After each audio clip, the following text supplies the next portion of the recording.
यह विनय नाम के एक गरीब और मेहनती आदमी की कहानी है जो अपनी बूढ़ी माँ के साथ सुखपुर गांव में रहता था। विनय के पास कोई जमीन जायदाद नहीं थी, इसलिए वह जंगल से लकड़ियां काट कर बेचता और उसी से अपना और अपनी माँ का पेट पालता था। एक सुबह माँ के जगाने पर विनय लकड़ी काटने जंगल जाने के लिए तैयार हुआ। हाँ माँ, मैं अभी निकलता हूँ। आज कोशिश करूँगा ज्यादा लकड़ियाँ लाऊं ताकि 2 दिन का खर्चा निकल जाए। वह अपनी कुल्हाड़ी उठाकर झोपड़ी से बाहर निकला। रास्ते में उसे गांव का मालिक जगन्नाथन मिला। अरे विनय, कहाँ जा रहा है सुबह सुबह? मालिक ने पूछा। प्रणाम मालिक जी, जंगल जा रहा हूँ लकड़ी काटने, माँ के खाने का इंतजाम करना है। विनय ने विनम्रता से उत्तर दिया। मालिक ने विनय की गरीबी पर टिप्पणी की। बस यही जंगल की लकड़ियों से पेट पालता है। विनय ने जवाब दिया। मालिक जी, भगवान ने जो दिया है उसी में जी रहा हूँ। बातचीत में मालिक जगन्नाथ ने अपनी हवेली के लिए विनय से लकड़ियां मंगवाईं और अच्छा दाम देने का वादा किया। ये सुनकर विनय बहुत खुश हुआ। धन्यवाद मालिक जी, मैं अपनी पूरी मेहनत लगा दूंगा। विनय जंगल पहुंचा और मन लगाकर काम करने लगा। वह सोचने लगा कि अगर यह काम सही चला तो माँ को आराम मिलेगा और शायद वह झोपड़ी भी ठीक कर पाएगा। शाम को वह लकड़ियां लेकर लौटा। उसकी माँ दरवाजे पर इंतजार कर रही थी। हाँ माँ, पर आज मन खुश है। मालिक जी ने मुझसे ढेर सारी लकड़ी मंगवाई है। अगर काम सही हुआ तो आने वाले दिन बदल सकते हैं। विनय ने बताया। माँ ने आशीर्वाद दिया। भगवान तेरा भला करे बेटा, तेरी मेहनत रंग लाएगी। रात में अचानक मौसम बदला। काले बादल छा गए, तेज हवा चली और मूसलाधार बारिश शुरू हो गई। झोपड़ी के भीतर बारिश की ठंडी हवा से विनय की माँ को तेज बुखार आ गया। ओ राम, ओ विनय, मेरा सिर जल रहा है बेटा। विनय घबरा गया। अरे माँ, ये क्या हो गया? तेरा शरीर तो तपा हुआ है। तू बिल्कुल चिंता मत कर, मैं अभी तेरे लिए दवा लेकर आता हूँ। तेज बारिश में भीगता हुआ विनय पैसों के लिए मालिक जगन्नाथ की हवेली पहुँचा। मालिक जी, मेरी माँ को तेज बुखार हो गया है। हालत बहुत खराब है। घर में ना दवा है ना राशन। मुझे पैसों की सख्त जरूरत है। विनय ने कुछ पैसे उधार मांगे, जिन्हें वह लकड़ी के काम और मजदूरी से चुकाने को तैयार था। मालिक ने पैसे देने के लिए ब्याज की शर्त रखी।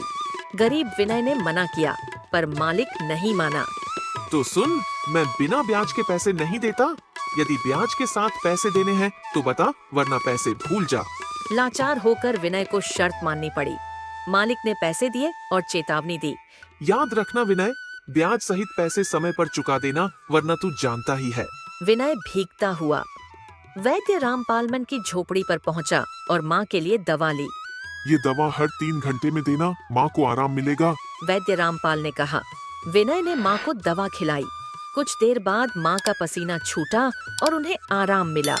अगली सुबह माँ ने पूछा कि वह पैसे कहाँ से लाया। माँ, कल रात में मालिक जगन्नाथ के पास गया था। उनसे उधार लिया है, मगर मालिक ने ब्याज की शर्त रखी है। माँ उदास हो गई। ओ बेटा, ब्याज वाला पैसा गरीब आदमी को और गरीब बना देता है। हमें सोच समझकर कदम रखना होगा। माँ ने सुझाव दिया कि इस बरसात में लकड़ी बेचना मुश्किल होगा, इसलिए क्यों न वह बचे हुए पैसों से आग चौड़ियाओं बनाकर बेचे। गर्मा गर्म कचौड़ियाओं लोग खुशी से खरीदेंगे। विनय को यह सुझाव बहुत पसंद आया। अरे माँ, ये तो बहुत अच्छा सुझाव है। अगर काम चल पड़ा तो हम धीरे धीरे मालिक का उधार भी चुका देंगे। विनय ने बाजार से कचौड़ियाँ बनाने का सारा सामान खरीदा। माँ और बेटा मिलकर कचौड़ियाँ बनाते हैं। विनय, यह तो बहुत अच्छी बन रही है। इन्हें बेचने ले जा और ईमानदारी से मेहनत कर। विनय कचौड़ियाँ एक टोकरी में रखकर बाजार पहुँचा और ऊंची आवाज में कचौड़ियाँ बेचना शुरू किया। गर्मा गर्म कचौड़ियाँ, ताजी और स्वादिष्ट कचौड़ियाँ, ले लो भाई ले लो। बाजार में पहले से मच्छ्याम हाट नाम का एक कचौड़ी वाला था जो वर्षों से ठेला लगाता आ रहा था। श्याम ने विनय को देखकर गुस्सा किया। अरे ये क्या, ये विनय लकड़हारा, ये कचौड़ियाँ बेचेगा और वो भी मेरे सामने। इसकी इतनी हिम्मत। विनय के पास कुछ ग्राहक आए, पर श्याम की चालाकी से उन ग्राहकों ने कचौड़ी को बेस्वाद पायस कहकर जमीन पर फेंक दिया। ना नमक है ना मसाले का स्वाद, ये कचौड़ियाँ खाने लायक ही नहीं है। विनय का चेहरा उतर गया। श्याम मन ही मन मुस्कुराया और अपने ठेले पर ग्राहकों को बुला लिया। निराश विनय खाली टोकरी लेकर घर लौटा। माँ, बाजार में सबने मेरी कचौड़ियाँ बेस्वाद कहकर फेंक दी। किसी ने पसंद नहीं की और सारे पैसे भी इसमें लग गए। अब मालिक का कर्ज कैसे चुकाएंगे? माँ ने ढाढ़स बंधाया। बेटा चिंता मत कर, हर नया काम शुरुआत में कठिन होता है। वे बात कर ही रहे थे कि दरवाजे पर मालिक जगन्नाथ अपने 2 आदमियों के साथ खड़ा था। अरे विनय, कहाँ है तू? बाहर आ, आज हिसाब करना है। विनय ने सिर झुकाकर मालिक से कुछ समय मांगा, लेकिन मालिक नहीं माना। अरे मुझे बेवकूफ मत बना, मैंने तुझे उधार पैसे दिए थे, कोई मजाक नहीं किया था। सुन ले विनय, आज से यह घर मेरा है। मालिक के आदमियों ने विनय और उसकी माँ का सामान बाहर फेंकना शुरू कर दिया। मजबूर होकर विनय और उसकी माँ गांव छोड़कर नदी किनारे पहुँचे और घास पत्तों से एक छोटी सी कच्ची झोपड़ी मस बनाई। हाँ माँ, ये झोपड़ी ही हमारे लिए महल से कम नहीं। कुछ दिनों बाद विनय फिर से उम्मीद से भरा चेहरा लेकर कचौड़ियाँ बेचने बाजार पहुँचा।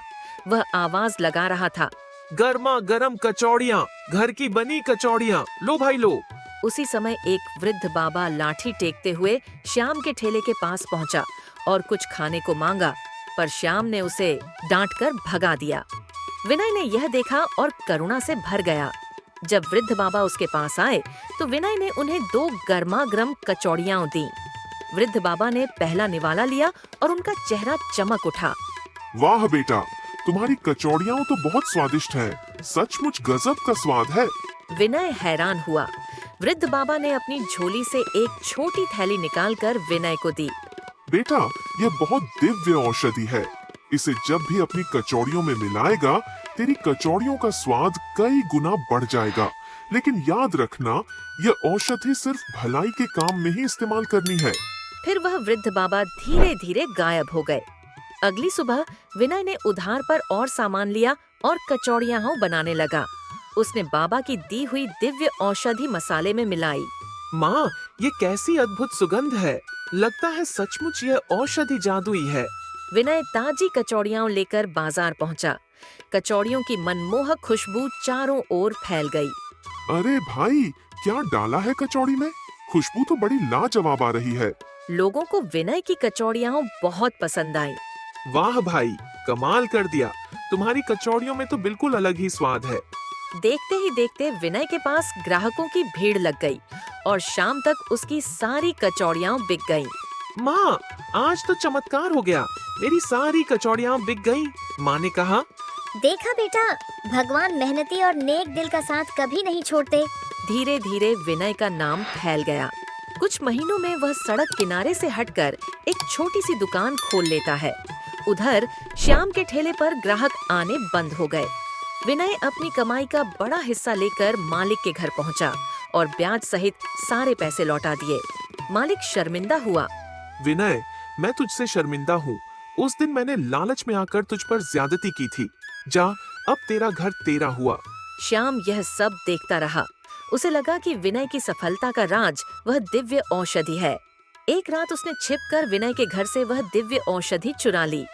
अगली सुबह श्याम ने दिव्य औषधि अपनी कचौड़ियों में मिलाई, पर खुशबू आने की बजाय अजीब सी खट्टी गंध आई।